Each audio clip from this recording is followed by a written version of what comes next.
एक समय की बात है। सुपौल नाम के एक राज्य पर राजा सुमेर सेन राज किया करता था। एक दिन राजा के दरबार में ईश्वरचंद नाम का एक सौदागर आया और उसने एक कीमती हीरा राजा के सामने पेश किया और कहा, महाराज, मैं चंद्रपुर का सौदागर ईश्वरचंद हूँ और आपको भेंट के रूप में ये कीमती हीरा देना चाहता हूँ। हीरे की चमक और खूबसूरती देखकर राजा सुमेर सेन बहुत ही खुश हुआ और भेंट स्वीकार करते हुए अपने मंत्री को आदेश दिया कि सौदागर ईश्वरचंद हमारे मेहमान हैं, इन्हें पूरे आदर के साथ महल के अतिथि गृह में रखा जाए। राजा वो हीरा लेकर जब अपनी पत्नी के पास पहुंचे और वो हीरा रानी को भेंट के रूप में दे दिया। रानी वो हीरा पाकर बहुत ही खुश थी। अगले दिन राजा ने अपने मंत्री को वो हीरा देकर कहा कि इस नायाब हीरे को एक सोने के हार में जड़वाओ, हम अपनी रानी को भेंट करना चाहते हैं। तब मंत्री ने कहा, महाराज, यदि आप मेरी जान की सलामती का वचन दें तो मैं आपसे कुछ कहना चाहता हूँ। मंत्री जी, जो भी बात है आप बिना किसी डर के हमसे कह सकते हैं। महाराज, ये कीमती हीरा अगर आपके मुकुट में जड़वा दिया जाए तो राज दरबार की शोभा और भी बढ़ जाएगी। राजा को मंत्री का ये सुझाव पसंद आ गया। उसने मंत्री से ऐसा ही करने को कहा। इधर रानी को जब पता चला कि मंत्री के सुझाव पर राजा ने उसके लिए हार नहीं बनवाया तो वो मन ही मन में मंत्री को कोसने लगी, परंतु राजा से कुछ नहीं बोली। उसने अपनी एक दासी को बुलाकर आदेश दिया कि अतिथि गृह में रुके हुए उस सौदागर को तुरंत बुलाकर लाया जाए। कुछ देर में सौदागर ईश्वरचंद रानी के सामने हाजिर था। रानी ने ईश्वरचंद से कहा कि जैसा हीरा उन्होंने महाराज को भेंट किया है वैसा ही एक हीरा उन्हें भी चाहिए, चाहे हीरे की कुछ भी कीमत हो। परंतु ईश्वरचंद ने कहा, रानी जी, ऐसा हीरा तो मेरे पास केवल एक ही था, लेकिन आप चिंता ना करें, मेरे पास एक बहुत ही सुंदर मोतियों का हार है। आप अपनी दासी को भेज दें तो मैं वो हार आपके पास भिजवा देता हूँ। इतना कहकर एक दासी ईश्वरचंद के साथ महल के अतिथि गृह में गई। सौदागर ने एक मोतियों का हार दासी को दिया। जब दासी ने देखा कि सौदागर के कमरे में एक कुत्ता भी था, परंतु उस कुत्ते के गले में 3 चमकदार हीरे लटक रहे थे। ये देखकर तो मानो दासी के होश उड़ गए। उसने सौदागर से कहा, आपका कुत्ता बहुत ही खूबसूरत है। ये कुत्ता नहीं, मेरा भाई है, मेरा दोस्त है, मेरा सब कुछ है। मोतियों का हार लेकर दासी रानी के पास पहुंची और साथ ही सौदागर भी महाराज से आज्ञा लेकर वापस अपने राज्य चंद्रपुर की तरफ लौट गया। दासी जब वो मोतियों का हार लेकर रानी के पास पहुंची तो रानी बोली, दासी, सचमुच ये मोतियों का हार बहुत ही सुंदर है, परंतु उस हीरे के मुकाबले कुछ भी नहीं है। रानी जी, इसमें तो कोई संदेह नहीं है, परंतु क्या दासी? रानी जी, उन 3 हीरों के सामने तो महाराज का दिया हुआ हीरा भी कुछ नहीं है। 3 हीरे? कौन से 3 हीरे दासी? वो जो ईश्वरचंद के कुत्ते के गले में पड़े थे। क्या कहा? कुत्ते के गले में 3 बेशकीमती हीरे? मैं ठीक कहती हूँ रानी जी, उन हीरों के सामने ये हीरा कुछ भी नहीं। ओह, महाराज इस वक्त कहाँ हैं? दरबार में। सौदागर आज वापस अपने राज्य लौट रहा है, उसे रोको। महाराज को मेरा संदेश दो कि हम उनसे मिलना चाहते हैं। कुछ देर बाद महाराज रानी के कक्ष में आए और बोले, क्या बात है रानी, तुमने हमें याद किया? जी महाराज, बेशक आपने वो कीमती हीरा हमें नहीं दिया और हमारी बात नहीं मानी, परंतु हमें आपके सम्मान की बहुत ही चिंता है। साफ साफ बताएं रानी, आप क्या कहना चाहती हैं? महाराज, क्या आपकी औकात उस सौदागर के कुत्ते से भी गई गुजरी है? ये आप क्या कहती हैं रानी? जी हाँ महाराज, आपके सौदागर के पास जो कुत्ता है उसके गले के पट्टे में 3 बहुमूल्य हीरे जड़े हैं। तुमसे ये किसने कहा? मेरी दासी खुद अपनी आंखों से देखकर आई है। ये सुनकर राजा ने कहा, परंतु हम अब कुछ नहीं कर सकते रानी, क्योंकि वो सौदागर अब जा चुका है। उसके पीछे सिपाही भेजना ठीक ना होगा। परंतु रानी की जिद के आगे राजा को झुकना पड़ा और उसने क्रोध में आकर अपने मंत्री से कहा, हमें विश्वास नहीं होता मंत्री जी कि कोई इतने कीमती हीरे एक पालतू कुत्ते के गले में डाल सकता है। जाओ सच्चाई का पता लगाओ, वरना तुम्हारी गर्दन उड़ा दी जाएगी। मंत्री ने सैनिकों को सौदागर के पीछे भेजा, मगर वो ना मिला। शाम के समय जब मंत्री अपने घर पर पहुंचा तो पत्नी ने उसे परेशान देखकर परेशानी का कारण पूछा। तब मंत्री ने सारी बात बता दी। मंत्री की बेटी ने कहा, पिताजी आप महाराज से थोड़ा समय मांग लें, मैं उस सौदागर को खोज कर लाऊंगी। नहीं बेटी, मैं तुझे नहीं जाने दूंगा। चंद्रपुर जाने का रास्ता बहुत ही खतरनाक है, दूर दूर तक फैला रेगिस्तान है। नहीं बेटी नहीं। तो क्या आपको महाराज के पागलपन का शिकार हो जाने दूं? नहीं पिताजी, आप मुझे कमजोर ना समझें, मैं जरूर जाऊंगी। दूसरे दिन मंत्री की बेटी रूपलेखा ने एक पुरुष का वेश बनाया और चंद्रपुर के सौदागर की खोज में निकल पड़ी। चलते चलते वह एक नगर में पहुंची जहां पर कुछ व्यापारी अपने व्यापार के सिलसिले में दूसरे राज्यों को जाया करते थे।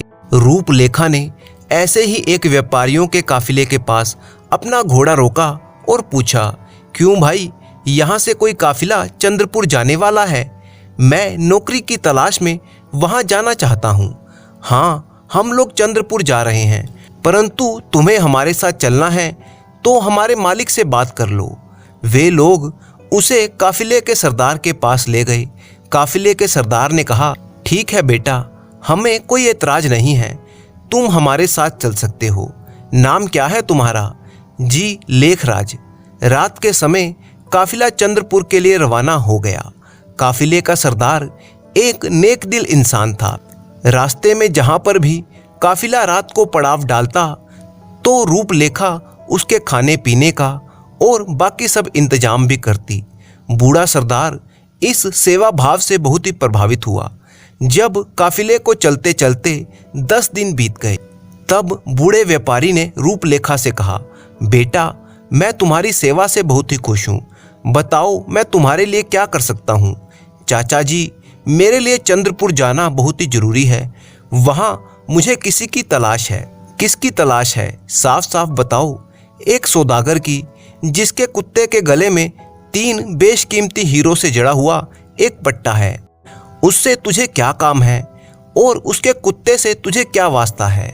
रूपलेखा ने सारी बात बूढ़े व्यापारी को बता दी और रोने लगी। कहने लगी कि अब उसके पिता की जान खतरे में है। ये कहते हुए उसने अपने लड़की होने की सच्चाई भी बता दी। बूढ़े व्यापारी ने कहा, तू घबरा मत, मैं तेरी मदद जरूर करूंगा बेटी।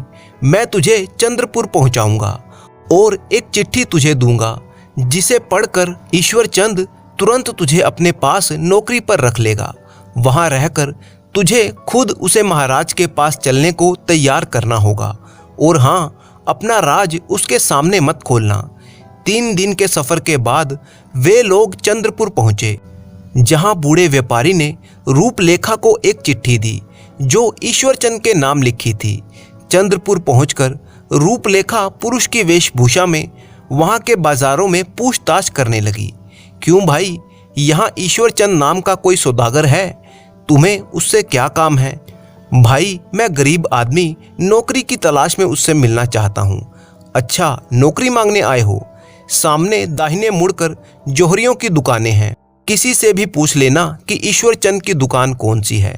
दुकान के बाहर पहरेदार खड़े थे।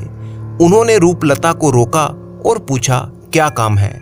मैं ईश्वरचंद से मिलने आया हूँ, परंतु फिर भी उसे अंदर न जाने दिया गया। तब उसने बूढ़े व्यापारी की चिट्ठी निकालकर पहरेदारों को दी और कहा कि ये चिट्ठी अपने मालिक को दे दो। पहरेदारों ने जब चिट्ठी ईश्वरचंद को दी, तब चिट्ठी पढ़कर वो बोला, अरे उस आदमी को पूरे आदर के साथ अंदर ले आओ, ये हमारे दोस्त की चिट्ठी लाया है। पहरेदार रूपलेखा को अंदर लाया। तब ईश्वरचंद ने उसका स्वागत किया और हालचाल जानकर उसे खाना परोसा गया। ईश्वरचंद का वो कुत्ता भी वहीं पर मौजूद था, जिसे देखकर रूपलेखा ने कहा, आपका कुत्ता बड़ा ही शानदार है। अरे लेखराज भाई, ये कुत्ता नहीं बल्कि मेरा भाई है, मेरा दोस्त है। ऐसी इसमें क्या खूबी है सेठ जी? इसमें वो खूबी है जो आदमियों में नहीं होती। आदमी स्वार्थी होते हैं, परंतु इसकी वफादारी का कोई मुकाबला नहीं है। लगता है आपको इस कुत्ते से कोई खास लगाव है। क्या मैं इस लगाव की वजह जान सकता हूँ? बातें करने के लिए तो अभी बहुत समय है लेखराज। चलो मैं तुम्हें तुम्हारे कमरे तक छोड़ देता हूँ। सेठ जी, आपका ये अतिथि सत्कार देखकर मुझे अपने राज्य सुपौल की याद आ गई। हमारे वहाँ के लोग भी खूब अतिथि सत्कार करते हैं। क्या कहा? सुपौल राज्य? लेखराज, तुम सुपौल के रहने वाले हो? हैरानी की बात है, मैं कुछ दिन पहले ही सुपौल राज्य के राजा सुमेर सेन से मिलकर आया हूँ। अच्छा, तो आप हैं वो जिन्होंने हमारी रानी की नींद उड़ा दी? फिर तो मैं यहाँ पर नहीं रुक सकता। क्या कहा? मैंने महारानी की नींद उड़ाई? हमने तो उन्हें भेंट के रूप में हीरा और मोतियों का हार दिया था। आपकी दी हुई भेंट को तो उन्होंने छुआ तक नहीं। जब से उनकी दासी ने उन्हें ये बताया है कि आपके कुत्ते के गले में 3 कीमती हीरे लटक रहे हैं, तो इससे उन्हें क्या परेशानी है? तुमने तो खुद ही देखा है कि ये सच्चाई है। परंतु महारानी को यकीन नहीं है। महाराज भी उन्हें समझा नहीं सके। उल्टे उनकी इस जिद के सामने एक बेकसूर की जिंदगी दांव पर लग गई। कौन बेकसूर? किसकी जिंदगी दांव पर लगी? वो सुपौल के मंत्री और मेरे पिताजी हैं। ये कहते हुए रूपलेखा भावुक हो गई और रोने लगी। रोते रोते उसने अपनी सच्चाई ईश्वरचंद को बता दी और अपने असली रूप में आ गई। रूपलेखा का असली रूप देखकर ईश्वरचंद हैरान रह गया। रूपलेखा के आंसुओं ने ईश्वरचंद का दिल पिघला दिया। वह बोला, तुम चिंता मत करो रूपलेखा, मैं तुम्हारी हर तरह से मदद करूंगा। अगले दिन जब ईश्वरचंद रूपलेखा के साथ सुपौल राज्य जाने को तैयार हुआ, तो उनके काफिले में एक बड़े से पिंजरे में 2 कैदी भी थे, जिन्हें ईश्वरचंद अपने साथ ले जा रहा था। तब रूपलेखा बोली, ये पिंजरों में बंद कैदी कौन हैं? ये मेरी जिंदगी का नासूर हैं। इनके बारे में मैं कुछ नहीं बता सकता। इसके बाद लंबा सफर तय करके ऊंटों और घोड़ों पर लदा सौदागर का काफिला एक दिन सुपौल राज्य पहुंच गया। रूपलेखा उसे अपने घर ले गई। इधर राज दरबार में राजा सुमेर सेन के एक दरबारी ने एक खबर राजा को देते हुए कहा, महाराज, एक बड़ी ही विचित्र घटना का पता चला है। खबर यह है कि चंद्रपुर का एक व्यापारी अपने कुत्ते का जूठा खाना अपने 2 कैदियों को खिलाता है। कौन है ये व्यापारी? उसे तुरंत हमारे सामने पेश किया जाए। इधर उस मंत्री के घर पर सौदागर ईश्वरचंद का बहुत ही स्वागत हुआ और ये निर्णय किया गया कि सुबह होते ही वे लोग राज दरबार में हाजिर हो जाएंगे। जब वे राज दरबार में पहुंचे तो एक दरबारी ने कहा, महाराज, यही है वो व्यापारी जो अपने कुत्ते का जूठा खाना अपने कैदियों को खिलाता है। तब राजा ने कहा, बताओ ईश्वरचंद, वो दोनों कैदी कौन हैं जिन्हें तुम अपने पालतू कुत्ते का जूठा खाना खिलाते हो? हमने ये भी सुना है कि तुम अपने उस कुत्ते की खूब सेवा करते हो और हमें दिए गए हीरे से भी ज़्यादा कीमती हीरे तुमने अपने कुत्ते के गले में डाल रखे हैं। सच बताओ, तुमने हमारे साथ ये क्यों किया? वरना हम तुम्हें सूली पर चढ़ा देंगे। हजूर, मेरी ऐसी मंशा कभी नहीं थी। ये मेरी मजबूरी थी। साफ साफ बताओ, तुम्हारी क्या मजबूरी है? ठीक है महाराज, यदि आप जानना चाहते हैं तो सुनिए। पिंजरे में कैद वो दोनों कैदी मेरे भाई हैं। इतना कहते ही जैसे दरबार में सनसनी फैल गई। जी हाँ हजूर, क्योंकि ये दोनों धोखेबाज हैं और मेरा कुत्ता बेहद वफादार है। हमें पूरी बात बताओ ईश्वरचंद। ईश्वरचंद ने बताना शुरू किया। हजूर, मेरे पिता भी एक बहुत बड़े व्यापारी थे। उनकी मौत के बाद हम तीनों भाइयों को उनकी दौलत और जायदाद मिली, परंतु मेरे दोनों बड़े भाइयों ने सारी दौलत शराब और अय्याशी में उड़ानी शुरू कर दी। मैंने उन्हें रोकने की बहुत ही कोशिश की, लेकिन उन्होंने मेरी एक ना सुनी। उस समय से ही मैंने इस कुत्ते को पाल रखा था। मेरे दोनों भाइयों ने मुझे घर से निकाल दिया।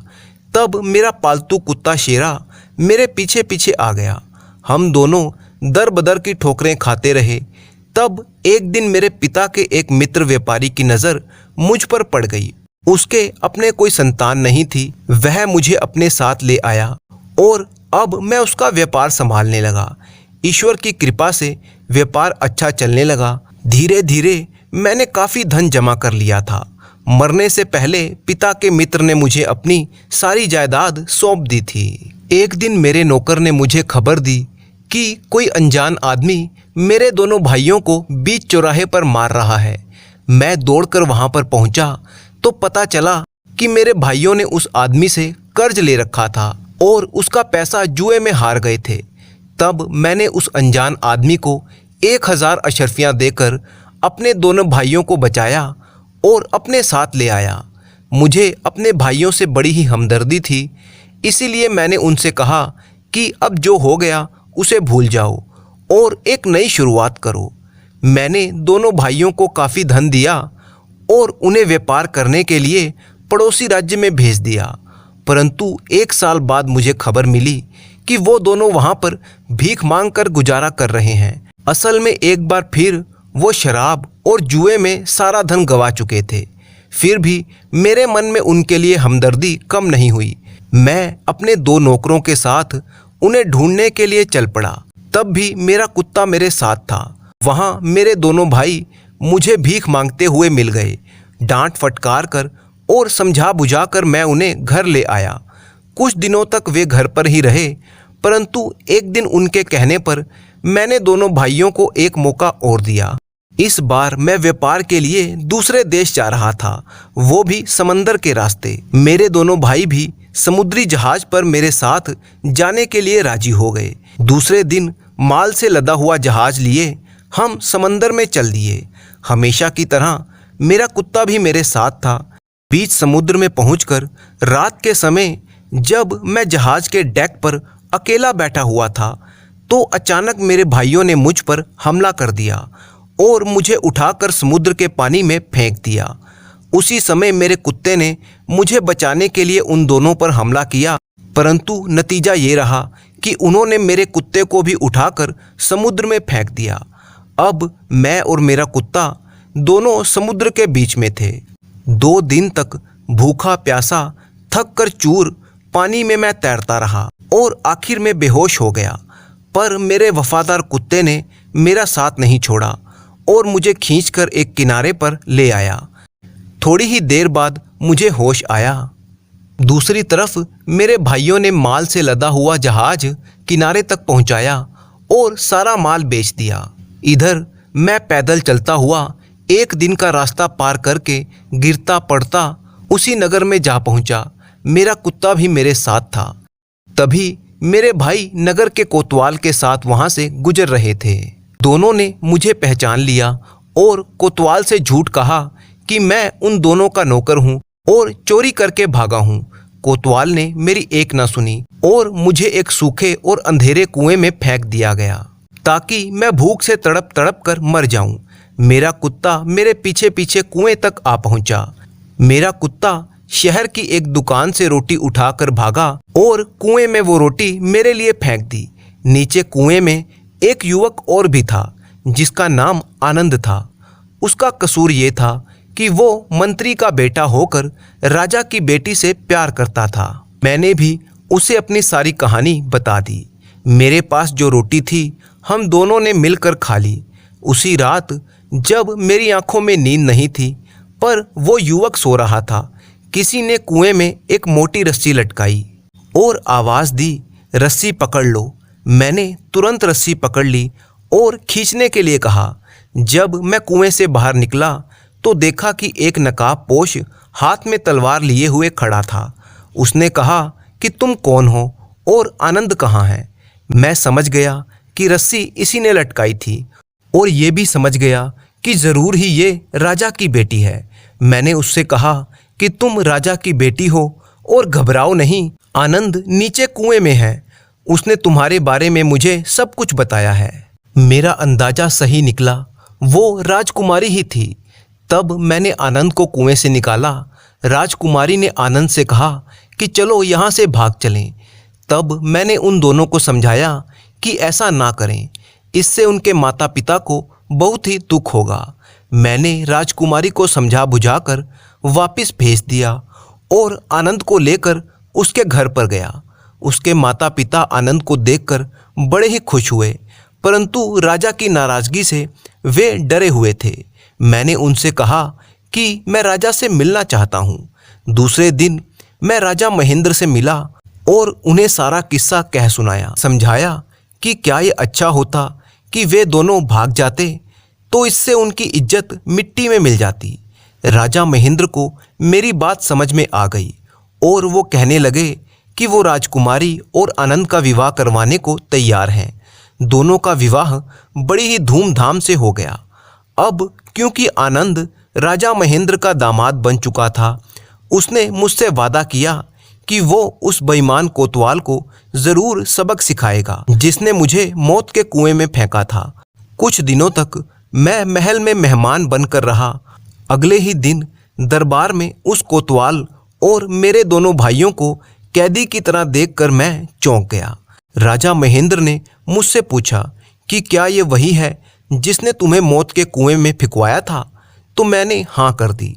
राजा ने आदेश दिया कि कोतवाल को कारागार में डाल दिया जाए और मेरे दोनों धोखेबाज भाइयों को गुलाम बनाकर उनकी पीठ पर लादकर मेरा सारा माल जहाज पर लदवाया जाए। और फिर वही हुआ। साथ ही मैंने राजा से विनती की कि अपने दोनों भाइयों को मैं अपने साथ अपने देश ले जाना चाहता हूँ, परंतु इस बार मैंने अपने भाइयों को कोई और मौका नहीं दिया। इन्हें पिंजरों में कैद करके चंद्रपुर ले आया और वहीं पर बस गया। अब मैं इनसे मजदूरी करवाता हूँ और अपने कुत्ते का जूठा खाना खिलाता हूँ, और मेरा कुत्ता ही मेरा सच्चा साथी है, इसीलिए उसके गले में सबसे कीमती हीरे डाले हैं। ओह, बड़ी ही दुख भरी कहानी है तुम्हारी। तभी रूपलेखा ने कहा, महाराज, अब तो आपको सारी सच्चाई पता चल गई है। अब मेरे पिता की जान बख्श दी जाए। बेटी, तुम बहुत ही बहादुर हो। तुमने अपने पिता की जान बचाकर हम पर भी बड़ा एहसान किया है। महाराज सुमेर सेन ने पूरी इज्जत के साथ सौदागर ईश्वर चंद को विदा कर दिया और मंत्री और उसकी बेटी भी अब बहुत ही खुश थे।